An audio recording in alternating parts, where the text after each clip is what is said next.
All right. So good morning, everyone. My name is Amber Wynn, and today our topic is your house in order. And basically, we're talking about funder alignment. We talked a little bit about this last session when we're talking about the things that funders use to screen you out when they're looking at eligibility.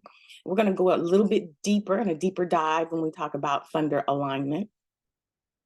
As a matter of fact, let's just jump right in.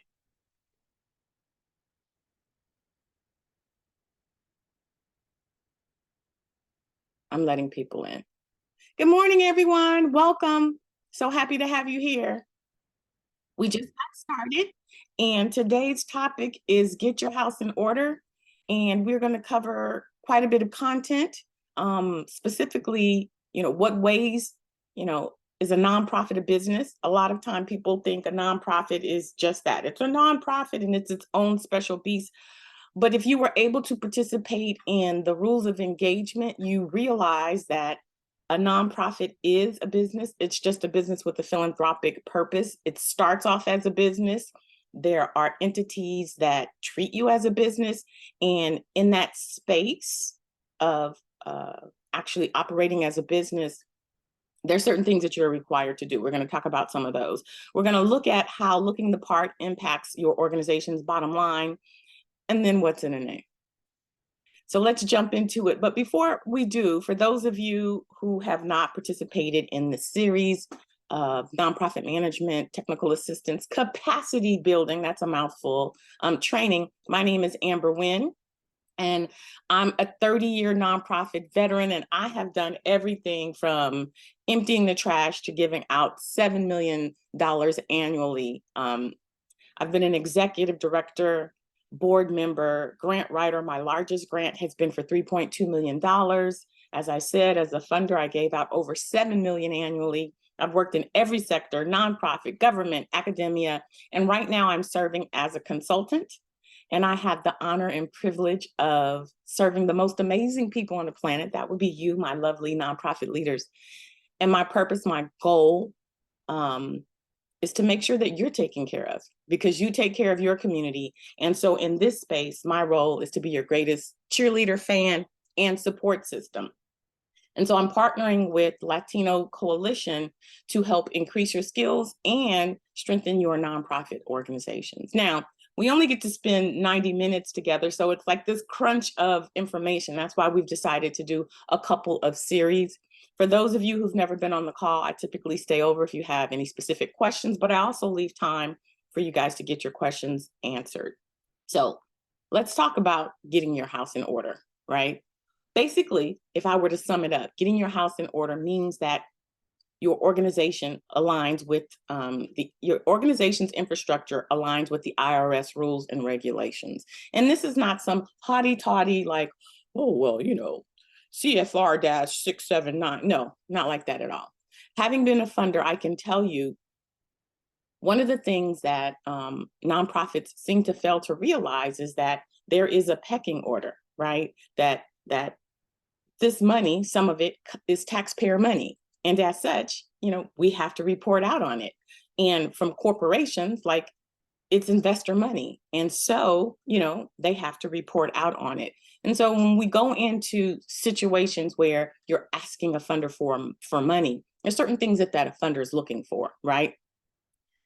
Most importantly, are you a bona fide nonprofit? That has nothing to do with what type of services you're providing. We know that you're providing stellar services. The challenge is, as a funder, we don't get to know you on a personal level. So your outward facing representation is all we have, right? Your inner facing, like your financials and things, that's all we have as funders to make our determination. I became very successful as a grant writer because I recognized that that's what it was about. It wasn't about really the services that we were providing, but how we were able to communicate that to a funder, right? And so I wanted to share that with you in this webinar. When we talk about funding alignment, this is where the funders look to see whether or not you're a bona fide organization. And your mission statement.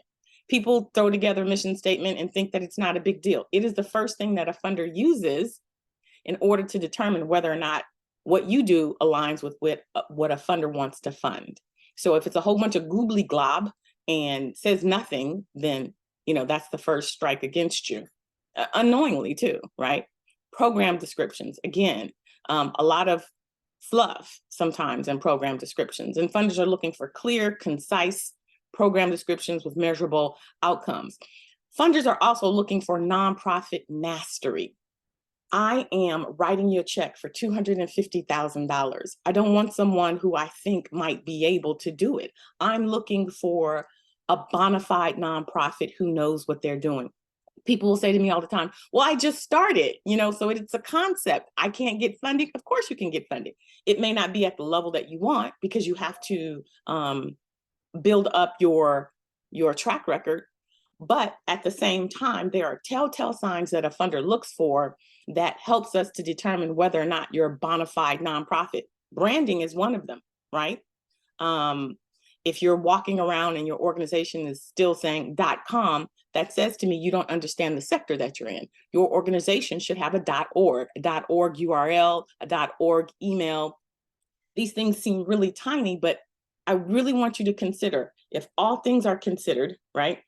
You and another organization are up for this money. What do I have left to determine whether or not I'm going to fund you? It then goes to those little tiny things like that. If one organization's branding is like on point.org for their email, they have a physical address, all of those things look the part. You may be doing the work, but you're competing against other organizations. So things like branding, structure, your website, all of those help a funder to determine whether or not your organization is bona fide. Leadership. Now, I'm just going to give a disclaimer, and I'm going to say 99.9% of most nonprofits start with family members. Because when people start nonprofits, they don't realize the role of the board. The board is extremely significant.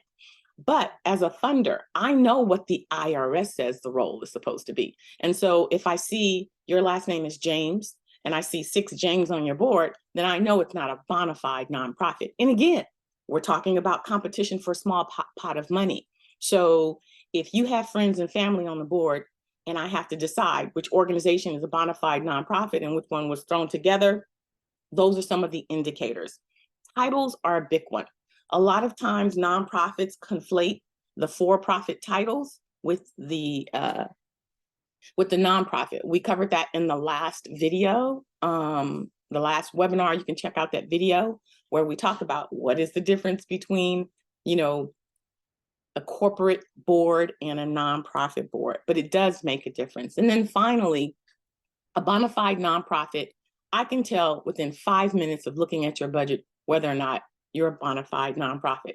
That doesn't mean that you're not running an impactful organization, but are you running your business like a smart business? 5 minutes looking at your budget and I can tell. And so financial statements are another way in which a funder can tell whether or not you are a bona fide nonprofit. And when we say bona fide, it's according to the IRS rules and regulations. So I want to use this analogy. Getting funder ready, sort of like buying a house. You don't just walk in and buy a house, right?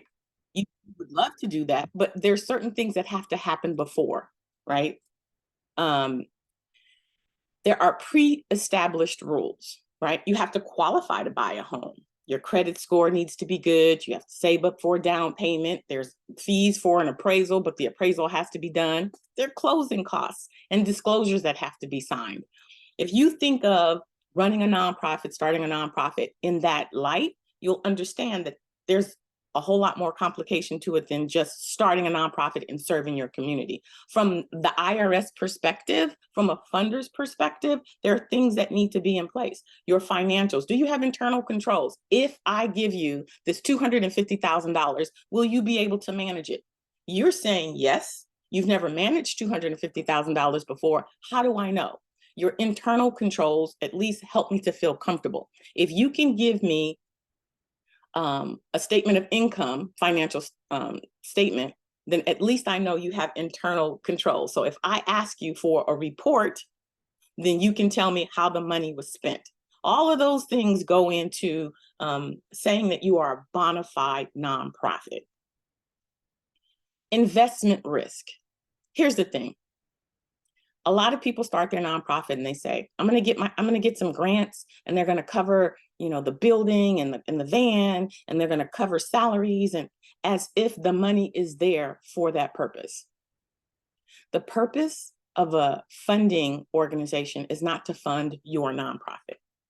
I'm going to say that one more time. The purpose of a funding organization, a funder, an agency, a foundation, their purpose is not to fund nonprofit organizations.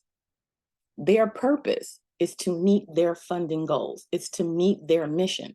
They're looking for partners, qualified, viable partners to help them accomplish their mission. The minute that I realized that, everything changed for my grant writing. I stopped writing about my organization and I started writing about how my organization can help them accomplish their funding goals. So when they write out that check to you, it is an investment risk. They are investing in you. They're partnering with you so that you can help them accomplish their goals. But it is a risk because they can hand over this money and you don't even know, they don't even know what's going to happen. They're hoping that you're going to do what you need to do. But here's the thing. Funders have accountability to their investors, to their taxpayers, to the board of directors, to authorized agencies, to watchdogs. And so when we look at how nonprofits are funded or not funded, it has a lot to do with that. Are you high risk? How do I know? Well, if you can't give me a financial statement, if your board roster is filled with people who have absolutely nothing to do with what it is that you're doing in your organization, those are telltale signs from a funder's perspective of your risk levels, right? You've got people on your board who have nothing to do with STEM or entrepreneurship, or they're just people on the board, people who love you and support you. That is not a bona fide nonprofit. There's warm bodies and seats. And we look at that. I've had people say, why are they asking for the board roster? They're asking for the board roster because they want to know your leadership, because the board has been given the fiduciary responsibility of leading the organization. The reality is 9 times out of 10 is the executive director that's running the organization. That's the truth, in truth, right? But for some reason, funders believe that these board of directors are directing your organization. So that's what they're looking for. So when you step into the space where you're doing all of this work, you're making an amazing impact in your community, but your board is a little bit raggedy, it misrepresents you. It says to a funder that you are not a bona fide nonprofit, and it hinders you. So today, what we want is, what is preventing you from being the most successful? And when I say successful, I'm talking about money. I'm talking about generating revenue. I already know you guys are doing the work. A lot of you guys are doing the work, either not getting paid or getting underpaid. And we want to switch that up. We want to make sure that you have enough revenue so that you can take care of home, right? I don't want it to where my executive directors are working a day job and then running their nonprofits, or dipping into their savings just to make it, right? So what happens when a nonprofit starts, or when a nonprofit is started without knowledge of these rules and regulations? They do what I call the MSUs. MSUs. The MSUs stand for making stuff up. Okay. So they make stuff up and they start doing things, and it can become challenging. A perfect example of this is Black Lives Matter. Black Lives Matter started off as a movement in response to the way that Black Americans are being treated in this country, right? And it ended up really just taking off, and people feeling the despair and the frustration and just donating. Like, yep, let's make some change in this country. This is ridiculous. And what ended up happening is, because it was a movement and not started as a bona fide nonprofit, and this is how most nonprofits are taken down, by the way. It's not because of the work that you're doing, it's because of compliance. And that's what happened with Black Lives Matter. They did not file with the Attorney General's office a $30 filing, basically. And because of that, Rob Bonta, the Attorney General, said, listen, you don't file, guess what? We're going to snatch your tax exemption. And it's because they were making things up as they were going along.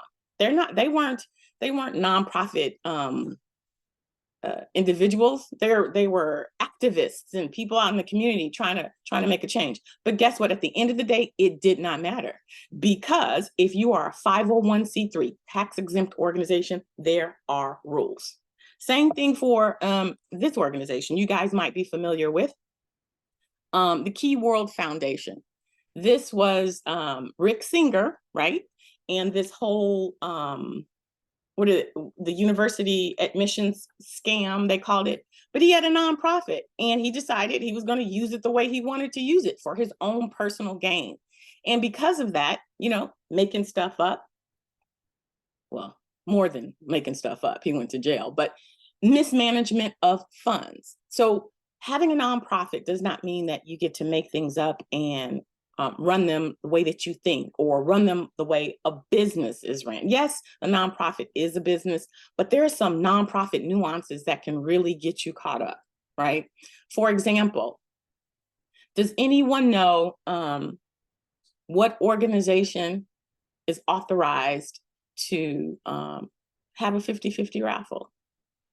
If any of you guys are having 50-50 raffles at in California anyway, 50-50 raffles at your events, they are illegal. The only organization authorized to have legal 50-50 raffles are the NFL. And I know in all of the nonprofits that I've been with, we would have a gala, and then, they would walk around with the, a little container and say, hey, $5 for one ticket, $20 for 5 tickets. And, we'd have the 50-50 raffle. People are excited. You get 50% of whatever, is raised. It is illegal in the state of California. And it's because you made stuff up. It's because you did not realize that the law says you cannot do that. And the reason why, I just want to throw out that I'm going to cover this a little bit later in compliance.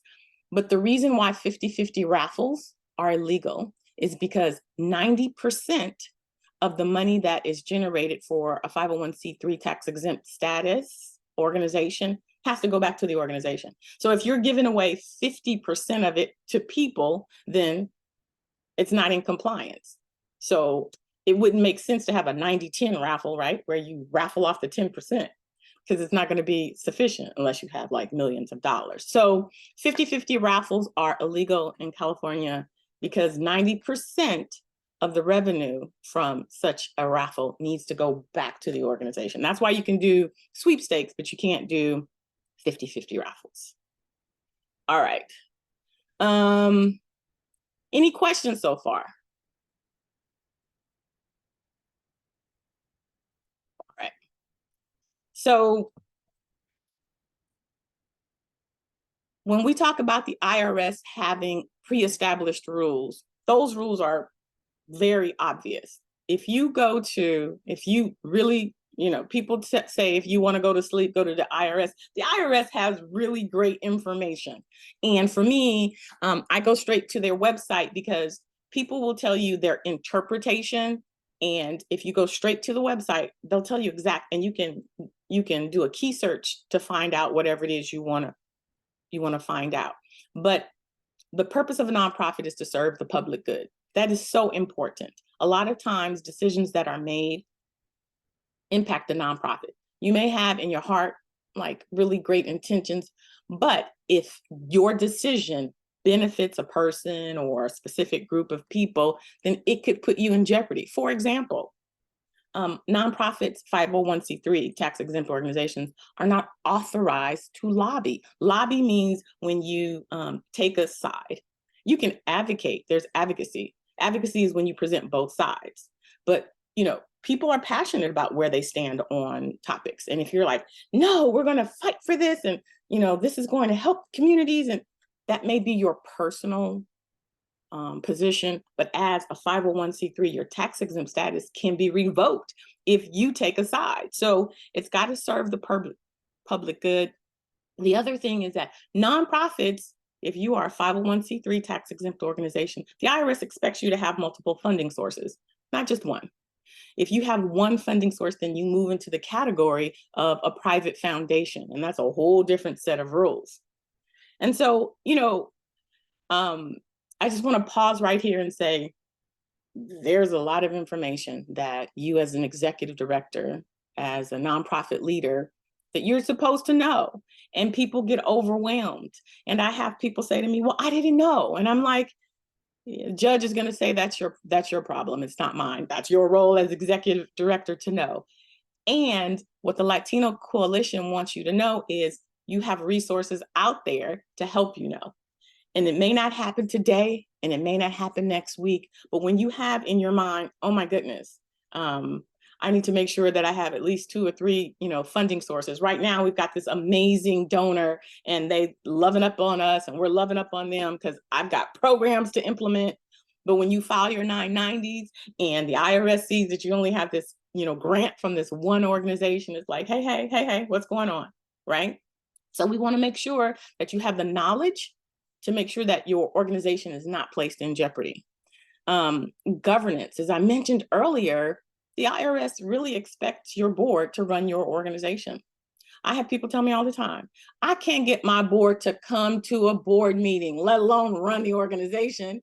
Well, that means that when we have our webinar on board recruitment and how to recruit powerful board members, you need to participate in that one because we're going to thank the people who helped you start the organization, ask them lovingly to rotate off, and then we're going to start recruiting some high-powered board members who can help you not only set the vision for the organization, but also fundraise, which is their major reason for being on the board. Governance and compliance. As I said on the last slide, nonprofits don't go down because of the services that they provide. Nonprofits go down because of compliance. It's because something they did not file. It's because something they purchased that they weren't authorized to purchase. Nonprofits go down because of lack of compliance. And then the other thing is there's a difference between what you think, like, well, I thought I could. I hear that all the time, ladies and gentlemen. Well, I thought I could just. No. There's a difference between what you think and what is. And I'm saying that because it's that space right there that gets most nonprofits into trouble, right? And a lot of times it comes down to, for those of us who are founders, who founded their nonprofit organization, it's like, my nonprofit. Well, I started my nonprofit. I invested $20,000 in my nonprofit. It is not yours. And so what ends up happening is the fear of losing control, the fear of someone coming in and taking the nonprofit is huge. And so then you start doing things to make sure that doesn't happen, right? And so in that space, what ends up happening is that the organization stays small. There's 2 things that can happen, right? You can have a fixed mindset whereby, it's me focused. It's my nonprofit. I started it. No one can run it like me. I'm the one who put in the time. I'm the one who put in the financial investment. And so it becomes me focused. And that's a place of fear and, reactive. Like, I'm going to make sure these people don't come in and steal my organization. So what do? You stack the board with people who know you and love you, and they're going to vote in, the way that you want them to vote. But then the organization starts to have low energy. Why? Because you're not bringing in new ideas and new people. Because new ideas and new people mean, oh, there's a threat. These people may come in and see this gold mine and want to take it from me. And that leads to stifling growth. And basically, you start making things up because you can't operate within the confines of how the IRS has determined, because operating in that space means new ideas, new people, outside opinions. And so your organization stays small and then you just eke by. And if you just shift it to the mindset, growth mindset, where it's mission focused, you want your organization that you started, that you put your heart, your sweat, your blood, your tears in, to be there long after you, right? And so that's a growth mindset. It's mission focused. How are you going to grow your organization? And it comes from a place of confidence. You know what the IRS is expecting you to do, and you can do it, right? You're proactive. You're looking at ways to grow the organization and to strengthen your community. It's high energy because you've got all of these ideas coming in from high powered board members. They're like, listen, we should do this, and I've got a connection for that. And we should do this, and I've got a connection for that. And it just stimulates growth. You learn, you adjust, they learn, they adjust, and your impact is huge. And so it always comes down to this question, well, Amber, how do I prevent people stealing my nonprofit? And my answer is always the same. Honey, you got to do your job. If you do your job, then your board is going to keep you there. If you are stifling growth, if you're making your staff miserable, if no one can contribute to the expansion of your organization, then your board is going to recognize that, and then they're going to kick you out. And let's be clear, if you are a founder and you started a 501c3 tax exempt organization and you function in the role of executive director, meaning you get paid every month, then the board can fire you. If you wear the title, and we're going to talk about this in a second, of president and CEO or president and executive director, then that is a red flag for funders. Because the board,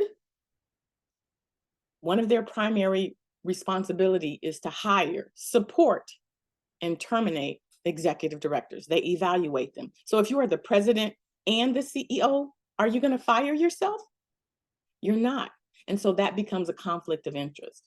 That's one of the first things that I look for as a funder is your title. Are you president and CEO? If you are, that says to me, you are not a bona fide nonprofit, or at least you don't have mastery over your sector. You're the president and the CEO. That is a term that is reserved for for-profit companies. We see it all the time. People say, well, people have it all the time. Don't make it right. My mama used to say, so she jumped off the bridge, you're going to jump off with her?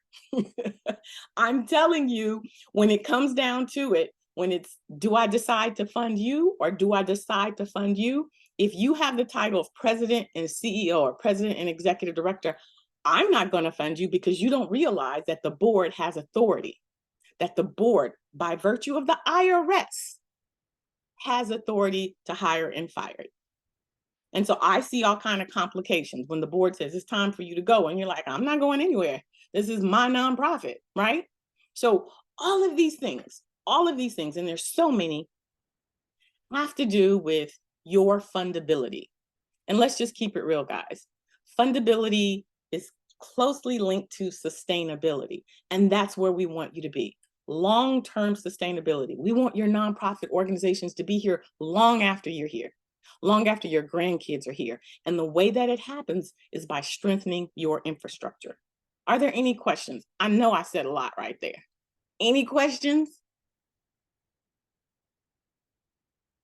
All right. A nonprofit is a business. People say, oh, well, can I make money? You have to make money. You have to generate revenue because you need to pay your staff. You need to get paid. And I'm not saying a stipend, a love offering. You should be getting paid market rate salaries. So in order to do that, you have to generate revenue, right? And remember, a 501c3 is a corporation. It's a 501c. The C stands for corporation, which means, and if you haven't watched it, go back and watch the first video, the rules of engagement, because I break down how the organizations are actually set up. The first thing that happens is you file within your state as a business entity. Then you tell the state, but I'm going to function as a nonprofit. And then after you get approval from the state, which are your articles of incorporation, you ask the IRS to give you tax exempt status. So it starts off as a business. And because it starts off as a business, the IRS has determined what type of infrastructure that business should have, what type of funding sources that it is authorized to receive, what type of governance should be in place, what type of fiscal management controls that you should have. And then in terms of compliance, how you should report so that all of these agencies can say, yes, this person is still functioning as a bona fide 501c3. A nonprofit is a business. It's just a business with a philanthropic purpose. But within that space, there are rules and regulations that guide it. More importantly, funders also have to report to the IRS. And so they're not going to give money to organizations that's going to put their status in jeopardy. People say to me all the time, oh, they won't give me money. And I'm like, well, I'm looking at your infrastructure and it's raggedy.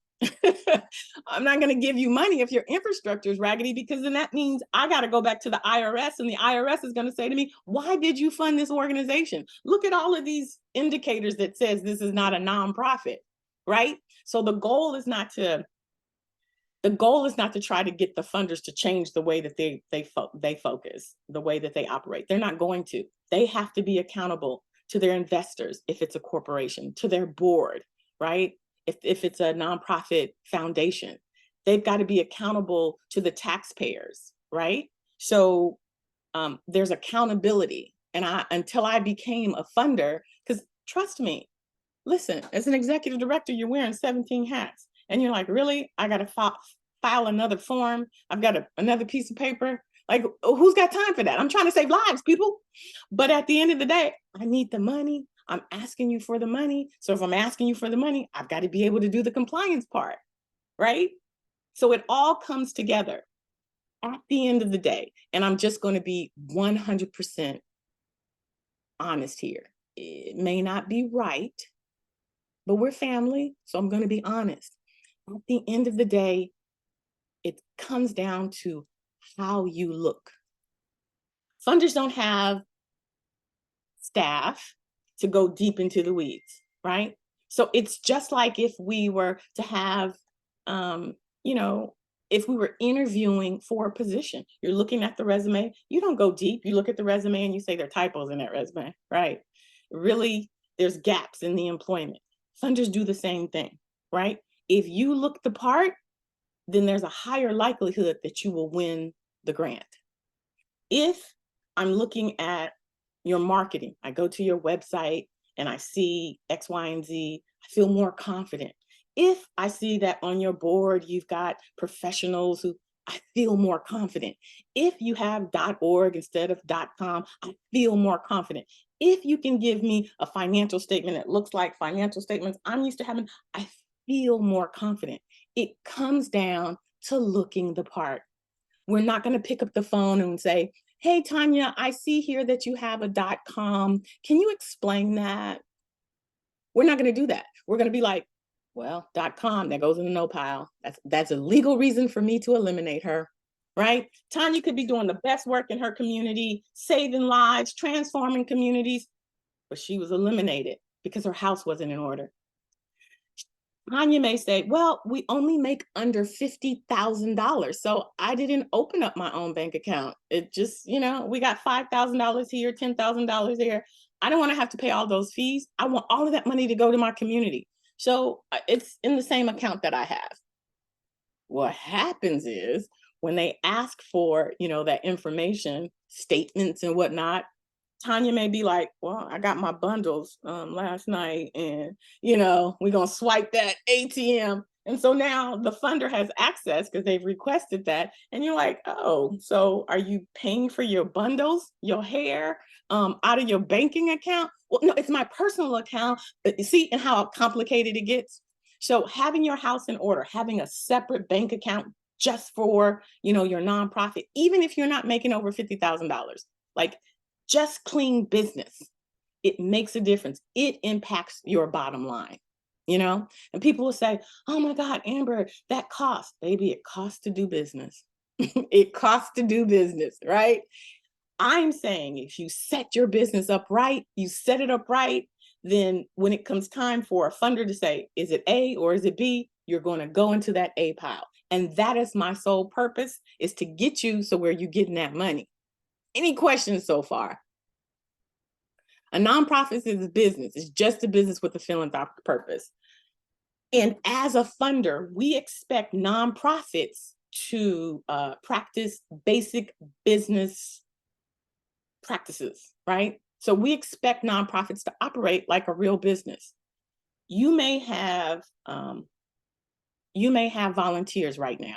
So you won't have payroll. But we're going to talk a little bit later about classification, 1099 versus W-2. But if I give you a grant, then I expect you to have a payroll system to distribute payment out to your employees. Why? Because the payment system is going to make sure that workers' comp is paid, FICA's paid, right? SSI is paid. I had one client, bless her heart, she's like, I've been Zelling my people every month, they getting paid. And I'm like, ooh, they're getting paid, but are you paying the state? And she was like, well, how do I pay the state? And I'm like, you have to get a payroll system. They have free ones for nonprofits. That's where you need to start. But like those things are the expectations of the funders, right? Human resources. A lot of times we start our nonprofits and then we're like, I can't do it all. So you hire people, but then there are things that have to happen, like, job descriptions and classification, when people are onboarded with the I-9s, all of that is under human resources. And your head goes, like, I don't have time for that. But that is what is required of a business, of a nonprofit business, of a for-profit business. That is the expectation. Accounting, marketing, budgeting, programming, fundraising, governance. All of these are basic business practices. And if they are not in place, that means your infrastructure is not in place. And those are the things that really prevent you from getting funding. People say, well, how do they know? We know. When we ask you for your budget, both your organization budget and your program budget, when we ask you for your board roster, like we're looking for specific things. It says to us, yes, this is a bona fide nonprofit. Any questions about that? This is the nonprofit infrastructure. These are the things that you will always have to provide. Your mission statement. If you have a mission statement that includes everything but the kitchen sink, I'm going to implore you to go back and rewrite your mission statement so that it's clear, it's short, it inspires, right? Your demographic information. Demographic information is, who is your target audience? And I'm just going to tell you, it cannot be everyone. It cannot be everyone. Everyone in your community has a need, but you can't serve them. And I get into like drag out fights with my people because y'all committed to your communities. And I'm not mad at you. But as a funder, I'm going to tell you, if you tell me you serve anyone with a need, I'm not going to fund you. Ask me why. I'm gonna tell you why. Because let's just say if you serve everybody and it's 0 to 65. For those of you who are in child development, you'll really understand this, but everybody's gonna get this. From stage development, you've got 0 to 5. Then you've got 6 to 8. Then you've got 9 to 11. Are you following me? We've got stage development, meaning that at that age, certain things that are happening, right? On your budget, if you're serving everyone, on your budget, you have 2 staff members. How are you serving this whole community with just 2 people? If you're going to be effective, serving everybody, that means you should have like 20 staff members because this person is focusing on 0 to 5. This person is focusing on 15 to 17 because you have to give them different things in a different way. Targeted to that age category. Do you feel me? So when I'm looking at you and you're saying, oh, I'm serving everyone, I'm saying, but you're not serving them effectively. If you say to me, I'm serving women ages 16 to 25, that is your focus. That's all you're doing. You become the subject expert in that. I am going to fund you because I know that you're not stretched thin and your focus is so laser focused that you can do a good job. I don't believe that you can do a good job serving everyone. And here's the other thing I say to people. Just pick a range. You'll get to the other people.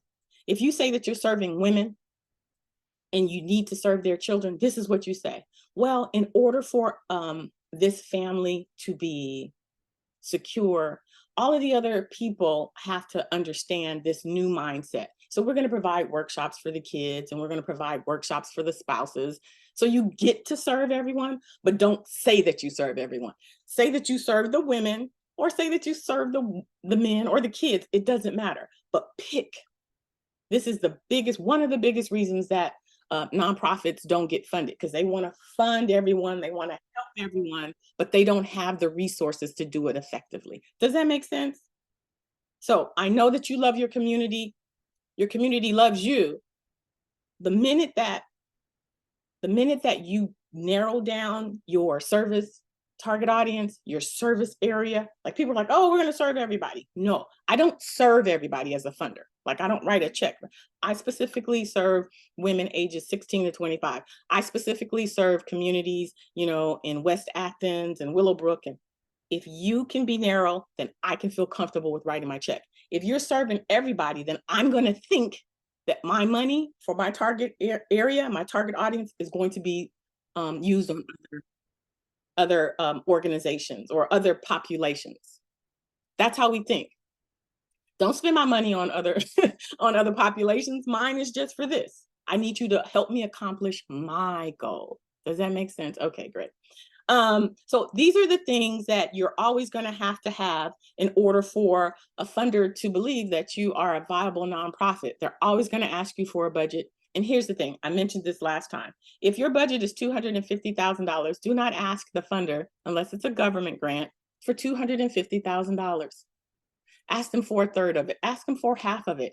When you ask a funder for the full amount of your budget, then that says to a funder, you're not running a business. You are expecting me to take care of you. What happens when I'm not there to give you that check? And I've had people say, well, we're going to have to close our doors. And I'm like, well, then why am I hitching my wagon to a sinking ship? People think the doom and the gloom and we need your help, and without your help, our kids, that doesn't work. Funders want to hitch their wagon to winners. So even if it is doom and gloom, even if it's true that if you don't get this check, the doors are going to close, do not say that to your funder. Say to your funder, you want to invest in this organization. These kids are amazing. They're bright. They're talented. All they need is exposure. And our partnership is going to make it happen. That's how I was successful as a grant writer. My girls, I was executive director for Girls Inc. My girls were amazing. They were going to rule the world. All we needed is just some exposure. They're talented. Girls from the hood are talented. You know why? We've got skills. We've got spidey senses. That's how I wrote about my people. It wasn't like, oh, these poor girls are at risk of pregnancy and drug involvement and delinquency because, they're latchkey kids. No. It's about what you can partner with me to do to make some magic happen. That's what funders are looking for. They're looking to see that if they invest into your organization, there will be a return. So do not ask them for the full amount of the budget. That's why they ask you for your organization budget and your program budget. Because if your program budget is $250,000 and your organization budget is $250,000, we know that you're asking us to take care of your business. And as a business, it is your responsibility to cover those expenses. How many of you are aware that most foundations only want to give you for indirect costs, which is overhead, between 8 and 10% of the grant? First of all, can't nobody live off that. You get a grant for $250,000 and you're only going to give me, $25,000. That's not even a salary. It's because funders don't believe it's their responsibility to fund your organization. Those are business expenses. They believe salaries are business expenses. We know better. You can't have a program if you don't have a person to run the program. That's a whole nother conversation for a whole nother day. But because the IRS said that a nonprofit is a business, it's just a business with a philanthropic purpose, funders believe, then you should handle your business. We're going to fund the programs. Things change when you understand how people think. Think about it in your relationships.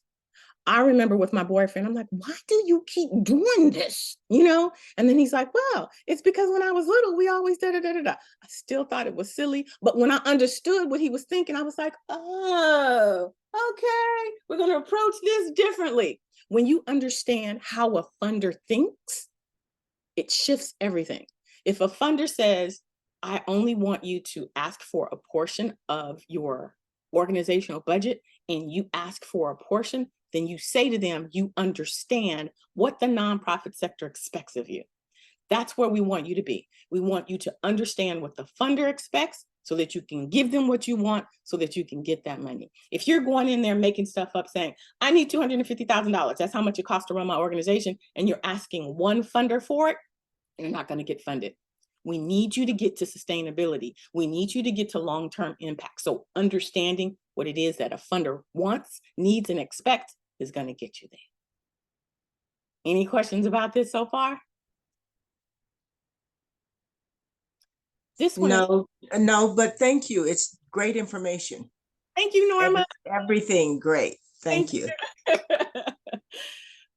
Here's why titles matter. How is your organization being ran? Are you following the IRS rules for a public charity? That's important. Are you following the rules, or are you MSUing? Are you making stuff up? Why does it matter? If you are the president and CEO, right, then that means you don't understand that you don't understand how the IRS has set up the nonprofit. You're not going to fire yourself. The CEO, the executive director, reports to the board. The highest, most powerful person in a nonprofit organization is the board president.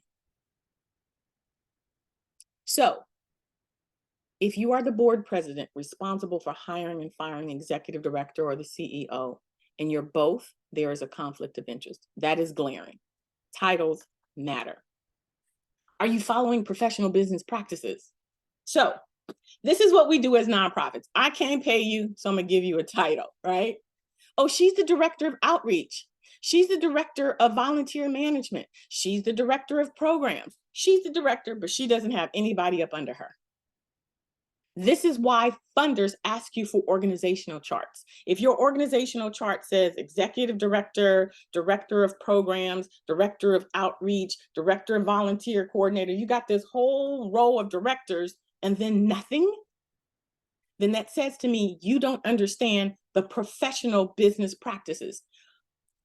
From an employment perspective, from a classification perspective, and I'm going to do a whole webinar on classification so that we understand the difference between W-2, 1099. But this part right here, I'm just going to say, if you have a manager, you should have a coordinator or a specialist or whatever the title is, right? If you have a director, you should have a manager. If you have a whole row of directors, but they're not directing anybody, you have a whole row of managers, but they're not managing anybody, from a funder's perspective, I'm saying you don't know what you're doing. That means you are high risk, and I'm not investing in your organization. Titles matter. When we ask you for an organizational chart, that's what I'm looking for. I'm looking to see if you know how to run a business. That's not even really nonprofit. That's just business, period. We'll go into the 1099 versus W-2s in another webinar, but I know the difference between a W-2 and a 1099 employee. Specifically, if you're telling the person what to do, they're a W-2. If they get to come and go whenever, and they're just contributing, then they're a 1099. But I'm looking for that. Omni, you have a question? Benjamin Omni? This is Douglas from the Chess Move. I had a quick question. Oh, you're muffled, baby. Say it again. I'm sorry. Can you hear me right now? Yes, I can. Thank you. Okay. This is Philip Douglas from Make a Chess Move. I had a quick question in regards to why titles matter. How do we not get boggled behind titles? More importantly, let's stay focused on the work. You know what I mean, and not focused on your title. It doesn't work like that. It doesn't work like that because I don't know you as a funder. I have 15 people asking me for $250,000. I have to find a legal way to eliminate that because I only want to fund 5. I don't know you. You may be doing amazing work in the community. All I know is what you represent. Thank you. That's understood. Yeah, it's not fair, but it's how we get to whittling down who we're going to fund, who looks the part, who looks like a viable nonprofit. All of you guys are doing amazing work. I can only fund so many. So I'm going to fund the ones that make me feel most comfortable. The ones that make me feel most comfortable have nonprofit titles that says they understand what is required of them as a nonprofit. If you're saying you're the president and the CEO, it makes me question, do you know what a nonprofit is? Do you know the structure as the IRS has created it? If you don't, my money may be at risk. Does that make sense? Yes, ma'am. Okay. And I have this conversation all the time with people who are in the community, because you didn't start your nonprofit to worry about things like titles. I'm doing the work, understood, but you're asking me for money. So in order for me to feel comfortable, you need to look the part. The sooner we get to that place of, let me get this money, let me make sure that things are in alignment so I can get this money because I need to do this work. Once we get to that place, that mind shift, it's just a beautiful place, because the funder's happy with giving you the money, you're happy with taking it, and then you can meet the needs of your community. It's just a place, as executive directors, as nonprofit leaders, we have to get to, because we have to ask people for money. I have one more point too, if you don't mind. I don't mind. I don't mind. So one of my questions, not a question, because I know organizations that look phenomenal on paper, Yep. but in the community, the actual work, It's that's not where being done. it's not being done. It's not. But they Uh, continue to get funded, don't they? they continue to get funds. They continue to get funded. And this is what I'm saying. This is why I'm here. People say, well, how come the Urban League keeps getting this money? Well, how come, such and such keeps getting this money? They're not doing the work in the community. And I'm just tossing this. This is in LA. And I'm saying, because they look the part. I need for you to look the part so you can get the money, because you're doing the work. If you just look the part, because as I said at the beginning, funders have to be accountable. What these organizations are doing is they are providing them with tangible outcomes, measurable goals. They know what to say. They know what to do to keep the money coming. I need for us to shift, to do those things that make you look the part so that you can get the money. You're doing the work anyway. And I'm not going to say that it's easy, because it's not. It's a lot of work. But once you do it, once the titles are straight, once you have internal controls, once you have the systems in place, once it's done, it's done. And now it's just rinse and repeat. So I tell my people, stop fighting it. Do it, get it in order, get it done, and then you'll get the money. It's true, though. It's so true. So many of these organizations, they're just taking the money, not doing the work. It's because they look the part. It's because the funders feel comfortable with what it is they are presenting. But that's what we're here for. We're here right now so I can tell you all the insider secrets, why the funders do what they do, silly as they are, so that you understand, you can do it, and you can get that money. Hey. The light turned on. Yes. Like when you said that, I'm like, oh my goodness. Oh my goodness. But isn't it unfair? It's so, listen to me. When I tell you I've done everything but emptying, from emptying the trash to giving out money, when I gave the money, there was a part of me that felt like guilty, because I'm team executive director all the way. I'm in the community, I'm grassroots. But when I got to the funder side and they're like, you need to present this to the board and you need to, I'm like, oh, accountability. I get that part, right? And I'm like, the little guys aren't getting the money. And my supervisor's like, you gonna tell that to the IRS? Are you gonna make us lose our tax status because you want to get to the little guys? That's how I became a consultant. I'm like, got it, bet. So now I'm gonna go back to the little guys and I'm gonna say, listen, this is how you're gonna get this money. All you have to do, tighten up your infrastructure, change that .com to a .org. All you got to do is, right? So that you can get the money. That's why I'm here. That's why I'm partnering with Latino Coalition, so you understand what is going on in their head. Like, what? Right, Benjamin? It's like, we're doing the work.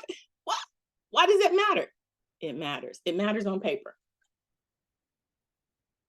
Crazy, huh? But in this space, it makes me feel so good. I was just at an event last night, Support Black Theater. They are creating a new ecosystem for Black theater in Los Angeles.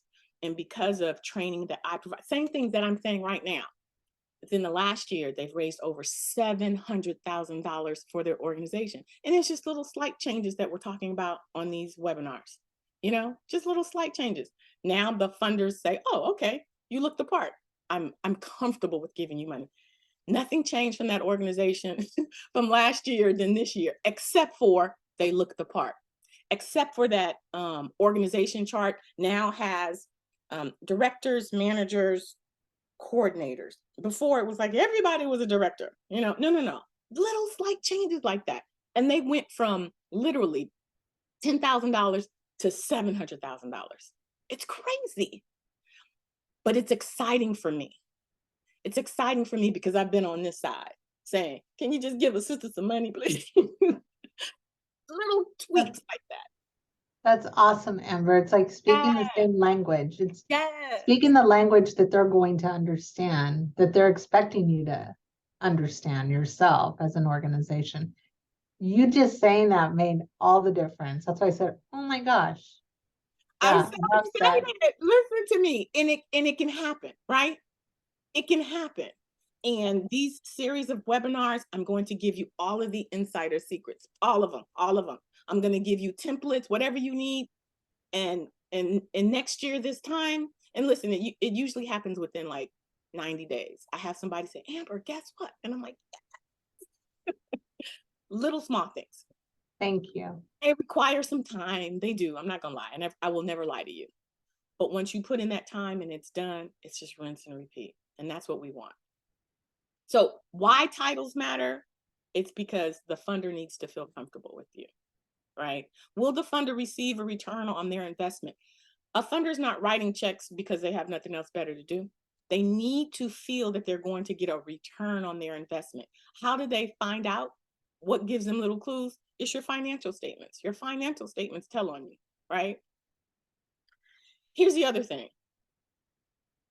As a funder, when I was an executive director back in the early 2000s, when I was a coordinator back in the 90s, when money was good and all you had to do was write a narrative and you got money, it was cool. They didn't have this thing called Google. Google is our friend, but it's also a frenemy, right? Because Google gives a funder access to all your stuff on your website, right? Some people don't even have their missions on their website. That's a big no-no. Your mission should be on your website. It is the outward facing representation of your organization's purpose. I'm like, your mission needs to be on your homepage, right? Who's your target audience? What's your geographical service area? What's the problem? What will the situation be after your intervention? A lot of missions miss that. What will your situation be after your intervention? Girls Inc.'s mission is to inspire all girls to be strong, smart, and bold. So the insinuation there is that all girls are not strong, smart, and bold. What is going to be the situation after Girls Inc.'s intervention? All girls will be strong, smart, bold, short, to the point, and you know who their target audience is all girls, right?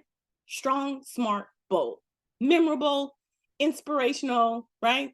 And it doesn't say the how, it's just the what. This, another one, end hunger. That's it, that's our mission, end hunger. What is the situation after the intervention? End hunger. People will say, since 1976, we have been providing viable, transformational support services to our communities designed to, wow. That is what goes in your program description. Your program description is the how. Your mission should just be the what, and it should make you so excited that you want to be a part of it. When a funder looks at your mission, that's what they're looking for. What is it that you're doing? Because if it doesn't align with my mission, then legally I'm not supposed to fund you. That's why missions are super important, right? They use this statement to determine the alignment with their funding goals. So goobly glop doesn't help you. The other thing that's important thinking about your website is engagement. What are the clues that you give funders? Remember, we're not having conversations with you. I can tell you as a program officer, after I looked at an application, the first thing I would do is I would Google the website, right? If you have a whole bunch of pictures like this with people holding up certificates, that doesn't tell me that there's engagement. That doesn't tell a story. It says you had a whole bunch of people who, to me, sat at a table and whatever and got a certificate. People, nonprofits are famous for, okay, everybody, get together, hold up your certificates. Funders don't want to see this. We don't want to see certificates. That is for your graduates. Yay, woo. Guess what we want to see? We want to see engagement. If those young men and women were in an entrepreneurship program, this is what we want to see. We want to see them engaged. We want to see them doing a pitch. I want to visually see your engagement and see how it ties back to your mission. If your mission is about entrepreneurship, then I see these group of young individuals putting together some type of plan or something. That's what I want to see. I want to get excited. I want to be like, oh, this is sexy. I want your website to tell the story, right? When we talk about getting your house in order, it's like, do something that makes yourself stand out. And a lot of times these certificate staged pictures, wah, wah, wah. And another thing, leadership. As I said before, funders believe that your board is driving your organization. So if you got Pookie Mookie and Shikanim on your board, just saying, if it's your cousin, when we ask for a roster, this is what we're looking for. So this roster, if someone submitted this roster to me and they said that they were a nonprofit, red flags all over the place. We've got a chairperson. We've got a treasurer. We got a moderator, a registrar, a vice moderator, a secretary. These are not nonprofit governance titles, right? When we have, I'm going to do a whole webinar just on titles. When you have a board chair, there's a difference between a chair and a president. A chair in a corporation has more power. The chairperson is over the president. In a nonprofit, it is the president. So these titles say, y'all conflating stuff. And we don't have moderators, right? And then look at this board. You have a board for a class of 2008, a board for class of 2009. This, if it was submitted to me, I would say is not a bona fide nonprofit. Why am I sharing this with you? Because I have received all types of iterations of board rosters. And no, right? Now the board committees look good, but those don't go on a board roster. Your board roster should only contain your executive leadership, which is the president, the treasurer, and the secretary, and then the rest of your board. That's it. And it should always include, if they are your executive committee, your president, your treasurer, your secretary, their affiliations, right? So for David, he's the proprietor for Kern's Fine Jewelry. Smita is the executive director for patient support and experience teams. Dennis is a board member for finance executive. The board should always have their affiliations. We're looking for your board roster so that we can feel comfortable with your leadership team, especially if you're brand new. If you are like, I started a nonprofit and it's just a concept, or if you don't have any impact, if you can't say, we've served 1,500 people in the last year. If you can't do that, your board is even more important, because you may not have an impact, but if you have Robin and Rich and Peter on your board, it says, well, we got an angel investor on the board, so there's access to resources, right? We've got some faculty member from Stanford, so they've got connections. Your board is extremely important from a funder's perspective, especially if you don't have a super strong track record. I can see that your board is going to help you get to where you want to be. When people say, well, I just started my nonprofit, I don't know if I can get a grant, the first question I ask is, let me see your board. And if your board has all of your family members your college roommate, your cousin, right? I'm going to say, yeah, we got some work to do. But if you have a strong board, that's going to improve your chances of being funded. Even if you have a strong track record, because the IRS says that your board is driving your organization. And here's the reality. I've been an executive director, especially if you're the founder, you're driving that organization, but it doesn't mean anything to the funder. Talking about looking the part. So your board roster is really important. Any questions about the board roster? Your board roster should be on your website. If your board roster, if it in your About Us page, if your board roster is not on there, red flags for me. Red flags.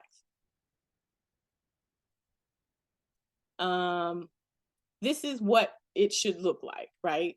So we've got the titles and we've got the affiliations, right? And what it is that they do. I need to know as a funder that Mercy is going to be able to lead this organization. Well, if she's the director of municipal dealer sales, she's got some leadership skills, right? She's the director of municipal dealer sales. And if Molly, who's going to be your next president, is the deputy chief of philanthropy at National Partnerships, I know she's got some connections. So I'm looking to see, especially if you're a little shaky, you know, in the infrastructure part, I know that your leadership team is going to get you over the hump. People sleep on their board members, but it's really, really important. We're still talking about the public facing. This one is important. How many of you have PO boxes when you submit your grants as your address? If you have a PO box, let's just say you're doing art as therapy, right? I'm going to look to see at your address to say, well, can the public access it, right? Can I access it? Can I do a drive-by? If you have a PO box as your address, you can have it as your mailing address, that's fine. But if you have it as your mailing address, red flag. Red flag, you don't look the part. And I'm just gonna tell you, if you have a really astute program officer, they're going to Google. If it's a residence address, if it's your house, that's not a public charity. Your public charity is supposed to be accessible. Now, for people who say, well, what am I supposed to do? You can do two things, right? Until you get a physical address, I'm going to say to get a UPS address. UPS address show up as street addresses. Now, most funders, they don't have the time or bandwidth to go in and Google, but from just like a look, if it says PO box, well, we can put you to the no pile because it says PO box. But if it's a UPS address, at least you can look the part that it is a street address, right? Public charities need to be accessible. And I say that to people all the time. Now, for my Girls Inc. in LA, we had a business address where we came. We didn't do programs out of that. We went and we did our programs on site. So if that is the case for you, then you in your narrative or somewhere you need to just note that, right? We provide, you know, training and direct services where they're most needed in the community at that site. You know what I mean? So that at least we'll say, oh, okay, well, if you want to do a site visit, you're going to have to meet us at the school. You're going to have to meet us at the after school program. You're going to have to meet us at that hospital because that's where we deliver our services. That is acceptable. But as a public charity, generally speaking, it needs to be accessible. That's why we look for physical addresses. When I'm down to the wire and I need to eliminate 3 or 4 applications, that's where Amber goes. I'm like, let me see that physical address. PO box, you go to the no file. Isn't that so wrong, guys? But it's my truth and I'm sharing it with you because I need you to know that, okay? That one little thing can get you eliminated, your PO box. If you're using a PO box, UPS. Okay, you can hear that from me, even though this is recorded. Okay. Look at this website. This is Rubicon. I like this website because look at the background. We know that this nonprofit is about helping the veterans. It says it right there. Disasters are our business. Veterans are our passion. I know very clearly who their target audience is, and I know exactly what it is that they're doing, right? Team Rubicon unites the skills and experiences of military veterans with first responders to rapidly deploy emergency response teams. Boom. Right? Very clear. The picture is engaging. Here's the other thing I want to point out. Look at their contact sheet. At the bottom, I'm not a proponent. This is the compliance part of Amber. I'm not a proponent of you putting your EIN, your tax ID number on your website, public facing. There's too much fraud going out there. When a funder wants to fund you, they're going to ask you for your tax ID number. That's when you give it to them. Don't just have it on your website. There's so much fraud. Like, you will be like, what? I didn't order this. What? You know, it's just don't do it. People are like, well, it makes us feel, authentic, and they know. They can go to GuideStar or they can request it from you. Think of it as a treasure. If you're going to give me money, I'm going to give you my EIN number. I'm not just going to hand it to you, right? The other thing is, when we talk about fraud, if your EIN number is on your website, people who are trying to do tax write-offs, they just, as opposed to when someone gives you a donation and you give them the letter at the end of the year, that's what they're getting in exchange for that. So don't just hand it to them. All right, I digress. Team Rubicon has a physical address. It's 5230 Pacific Concourse Drive, Suite 200. It's in LA.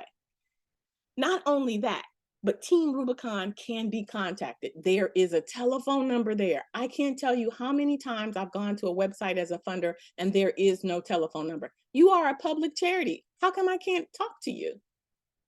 All you'll see is contact us, and there's a form. Really? Then are you a public charity? I got to contact you through a form. There's no physical address. There's no telephone number. This is a huge red flag for me. If I'm going to give you money, I need to know that you are functioning as a bona fide nonprofit. And here are the clues that let me know. On your website. Now, this one is good because they have Charity Navigator. They've got the 4-star rating. You know, they're platinum in transparency. Those are good signs. You guys can go to Candid and build a profile and start to, get those ratings and stuff. That will help you from a funder's perspective. Does it mean anything? It means that you uploaded documents. That's all it means. But for those funders where it's like, oh, well, they've got a Charity Navigator platinum transfer, it looks good, right?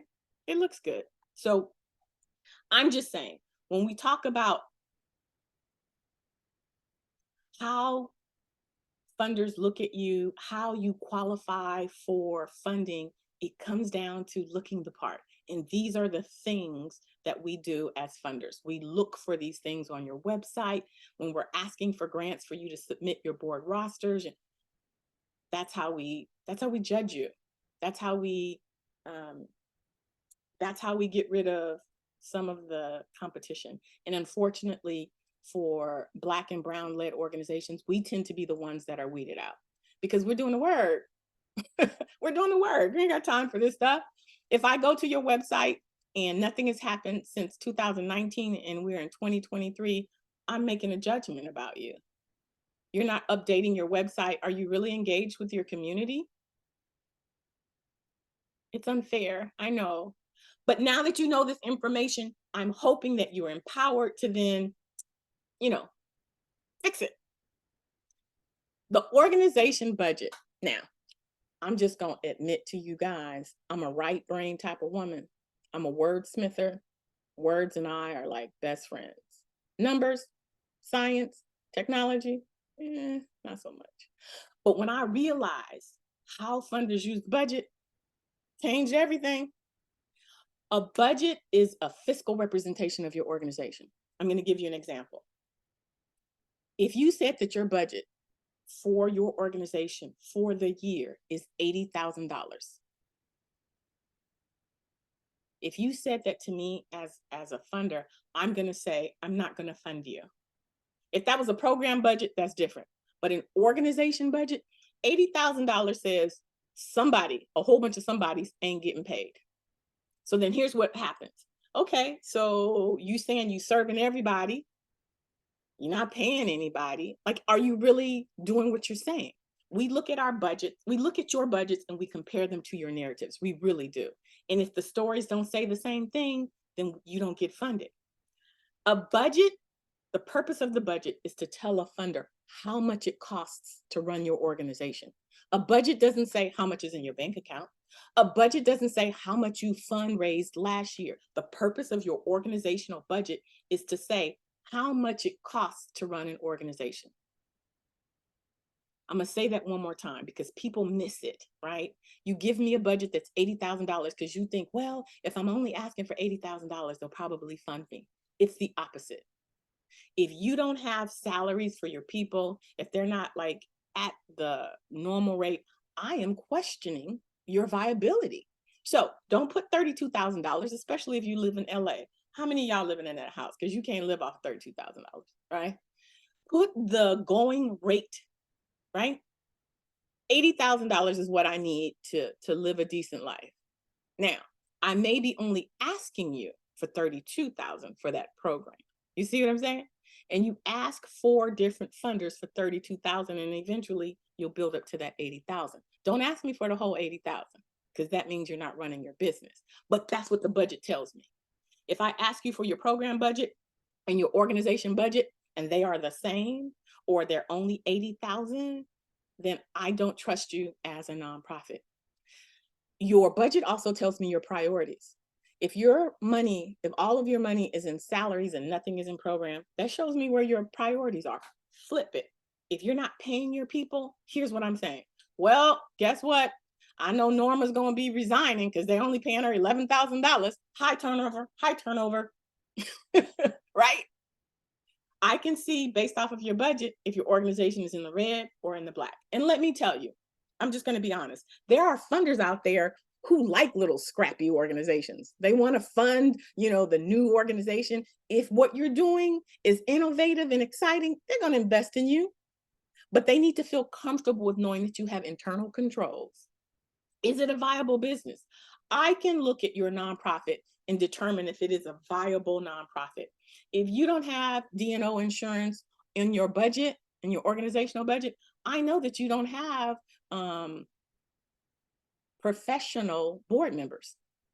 Listen, you're not going to get Amber Wynn to sit on your board if you don't have D&O insurance. D&O insurance is directors and officers insurance. And because the board members are responsible for governing the organization, that means that as a board member, I am liable for whatever decisions you're making. The D&O insurance covers my personal assets. If a nonprofit is sued, they're coming after the board. Now, if you've mismanaged as an executive director, you may go to jail, but they're coming after the board because the board has been given the fiduciary responsibility of running the organization. So from a funder's perspective, I'm looking at your budget. I'm like, I don't see no D&O insurance. So that means that these board members don't know what they're doing. You see how that little bit of information, as a funder, the budget tells little clues, little bitty clues. Funding sources. As I mentioned before, a public charity should receive revenue from multiple funding sources. One funding source makes the organization private. That's not who I'm giving to. I'm giving to a 501c3. And in that space, a public charity should receive the majority of its revenue from the public. And that's to make sure that no group or one entity controls or gives the perception of enormity. If you're only getting donations from Amber Wynn, that Amber Wynn may feel like she has the right to come in and say, this is how you run your programs. People do that all the time. Well, it's my money, right? And it's true. But if you have money coming from different sources, then as a funder, I'm like, okay, different people are coming in, to public charity. Also, nonprofits should receive revenue that is related to the organization's purpose, that it is mission driven. If it's not, then you can be taxed as a nonprofit. It's called unrelated business income, right? And then finally, in terms of funding sources, what changed, what increased, or what decreased? If I gave you $250,000 at the end of your grant period, what can you say to me changed as a result? I have people who said, well, they couldn't document it. I'm like, well, you said in your grant, this is what you're going to do. So something should have increased. Skills, knowledge, attitude, right? The community should be more beautiful, or something should have decreased. Pregnancy, drug involvement, gang, that's what I need to say when I go back to my board. Guess what? I was talking with Quincy, looking at his report, this and that and that. Guess what? They've increased graduation rates by 20% because of our investment. The board's going to be like, yes. But if you turn me in a report and it doesn't say anything, it was a poor investment, Amber. And I'm like, oh my goodness, right? No one wants to have to go back and say, oh my goodness, oh my goodness. I was mentioning unrelated business income tax. Now, this is very, very important, but it's also very, very tricky. So once a nonprofit is formed at the state level, it's a business, but it operates as a nonprofit. When you get that nonprofit status, the incentive that is given to you by the government is that you don't have to pay taxes on the revenue, as long as that revenue is substantially related to your organization's exempt purpose. This is important. Substantially related to an organization's exempt purpose is not the same as we're fundraising to support the organization. Those are two different things. If you are selling merch, right? You're selling hoodies or whatever so that you can support your organization, that is not substantially related to your organization's purpose. It is a method for generating revenue to support your organization. Let me give you an example.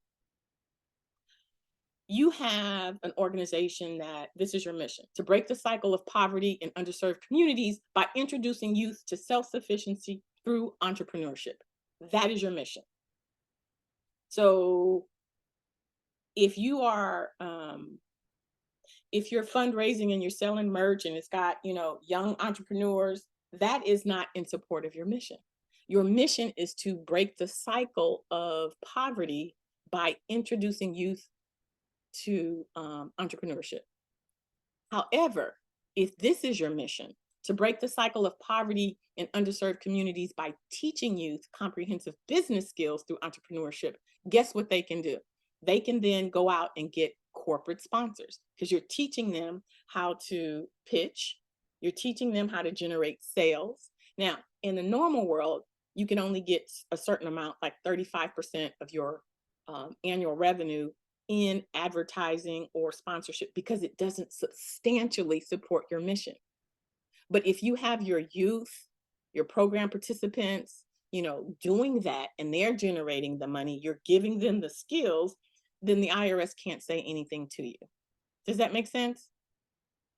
People are saying, well, it's going back into the organization. Yeah, it's going back to the organization, but it's not substantially supporting your mission. And accountants will say, oh, you got to pay taxes on this. And you're like, what? I got to pay taxes on it? Yeah, it's unrelated business income.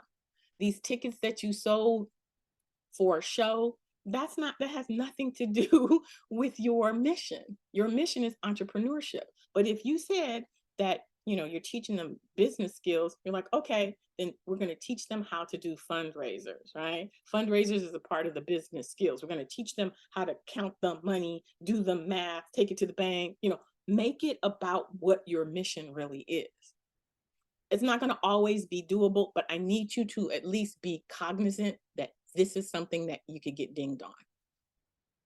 Yes, Benjamin. How you doing again, Miss Miss Amber? I had a quick question. How does the nonprofit, how do you leverage the nonprofit, the 501c3 status, and the government saying you don't have to pay taxes, when just last month we paid $9,000 in payroll taxes? How does that work? That is a business expense. Okay. Oh, I mean, but Yeah, I there's know. no way to, you know what I mean? Yeah, I do. And so when people start nonprofits, they're like, well, we're a nonprofit. Yeah, you're a business. And so the government is going to get its taxes. And so here's the other thing. When I'm doing budgets for my clients, they won't put in those fringe benefits. I have all of my nonprofits add in that 12.1, that 15.1 in that grant, because people don't put benefits. And so it ends up coming out of your grant that wasn't calculated. So there's less money, right? Is that what you experience, right?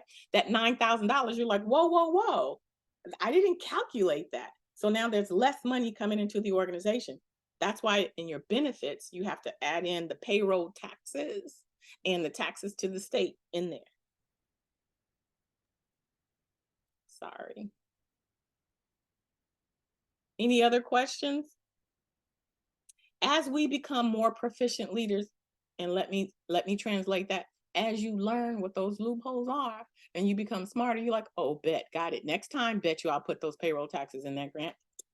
You become more efficient, and the money that goes out becomes smaller and smaller because now you know what to look for. Unfortunately, as grassroots leaders, we learn the hard way.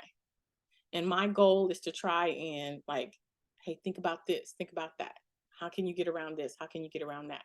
Because we need the money to all come into the organization and not go out into things that sometimes, I won't even say it's avoidable, but if you had put that in the grant, then at least it wouldn't have come out of, the regular money. Any other questions? Okay. So, what would the statement look like that you add to the grant that would put those taxes in there? On your budget, Uh-huh. on your budget, so you'll have the salaries. Most people don't put benefits because you think that's vacation, you think that's pinto, but benefits, but payroll benefits are just that. They're FICA, they're workers' comp, and they're payroll, because you got to pay 80. Right. You put them in the benefits. Okay. All right. Thank you. All right. So I'm going to wrap it up. And I'm going to wrap it up by saying, I did this whole webinar on the case for support. And I also did, I have templates for the needs statement, but these are things that funders look for. I just don't have enough time to go through it, but it's important. So if you want the templates, I don't believe in I hate when people just put stuff in my email. I'm a little OCD that way.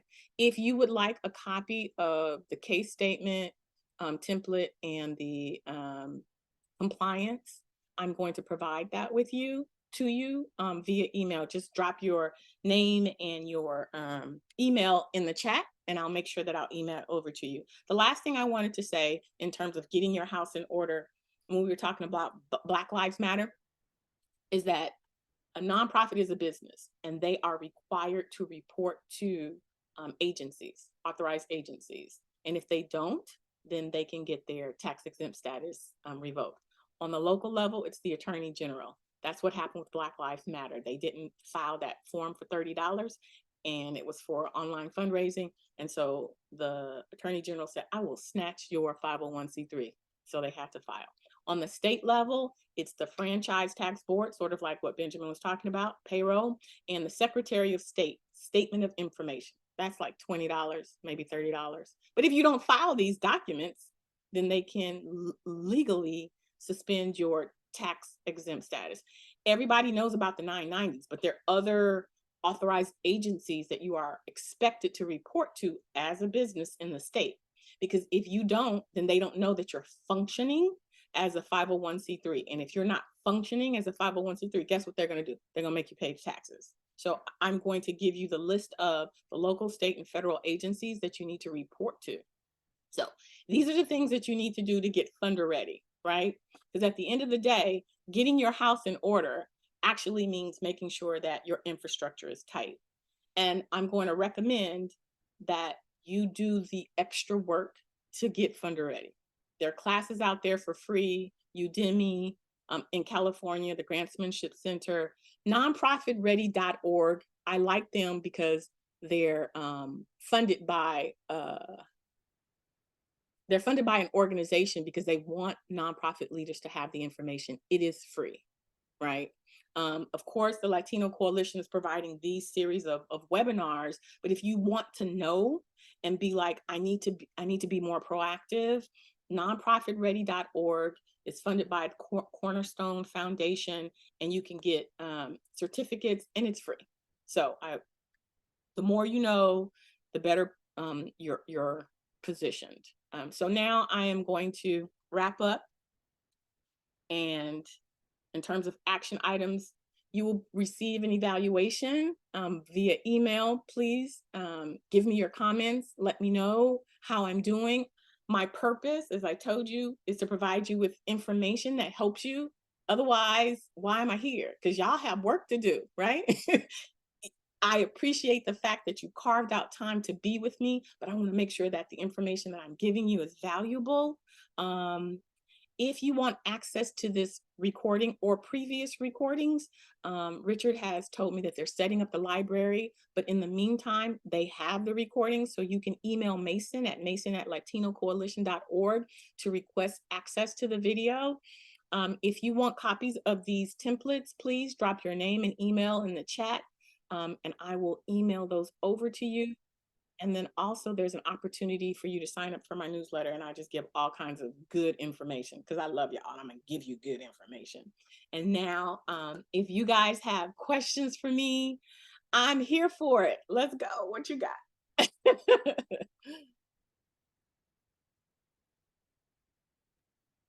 Anyone?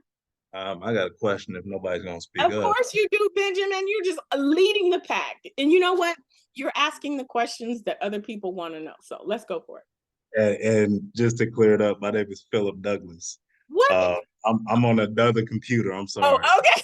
Yeah. All right, Philip, my apology. No worries. When setting up an organization in multiple states, Yes. what type of steps do we need to go through in order to get those, with the state of whatever, the state of Colorado and the state of Texas? What steps are the steps similar? Now, are you setting them up as chapters, affiliates, or their own individual nonprofits? What is the best way to go? So here's the thing. If you set them up as individual, then they're able to fundraise on their own using their own tax exempt status. What you lose though is control, right? Because they're their own individuals. I've had it to where clients are like, well, they're supposed to be up under us, but they're their own individuals. So it's almost impossible to then make them come up under your umbrella. When they're set up under your umbrella, then you tend to take on their financial fundraising because they have to go through your 501c3. You have control, right? So it's just, which one do you want? Do you want control? Do you want them to be able to thrive and do their own fundraising? It's just going to have a whole bunch more layers if they report up to you. Okay. Just in terms of looking at what's best for the community, you know what I mean? What would be the best route? Because I'm clear, that my board told me my first year that this is not your organization, this is the community's organization. Yes. Yes. So it's with true. that clarity, how do we make it so that even when we expand, it's going to be beneficial for the community? So is that individual ownership, or is that everything just falling under the umbrella? So here's what I would recommend in all honesty, right? I would set up that your organization is the lead organization. If other people or organizations are going to have affiliates or whatever, license it. So for Girls Inc., the main headquarters was out of Philadelphia. For all of the other Girls Inc. across the nation, there's a couple in LA. We got Orange County, Santa Barbara, all that. In order to start a chapter, it had to be licensed. That's a revenue stream for headquarters, but it also gives you control. If you're licensed to use the curriculum or however you're delivering the services, that means that you have to deliver it exactly how it is packaged. So now you have control of the content, you have control of how it's delivered. That's how I would do it. So they can't mess with the brand. It's like McDonald's, right? When you get a franchise, all the McDonald's have to be pretty much run the same way. And I like the fact that you also have a revenue stream. That's how I would do it. I'm gonna definitely enjoy meeting with you outside of this. I don't want to hold everybody up with my questions. Okay. All right. My email address is amber@amberwynn.net. You can hit me up. I'll send you my Calendly and we can jump on a call. That work. That sounds good. Thank you. All right. Anyone else? Thank you guys. Oh, you guys are so sweet. Thank you so much. I know it's a lot of information and I'm just talking, but we only have 90 minutes. And so I'm trying to get it all in. I'm so sorry. I love you guys so much. I just want to make sure you have all the information. Thank you very much. Thank Okay. you. All right. So if there are no other questions, then you guys have an amazing rest. Bye, Philip. Amazing rest of your day. And hopefully you'll come back and join me again next Thursday. Yes. All right. Wonderful. Thank Bye, you. guys. Yes, bye-bye.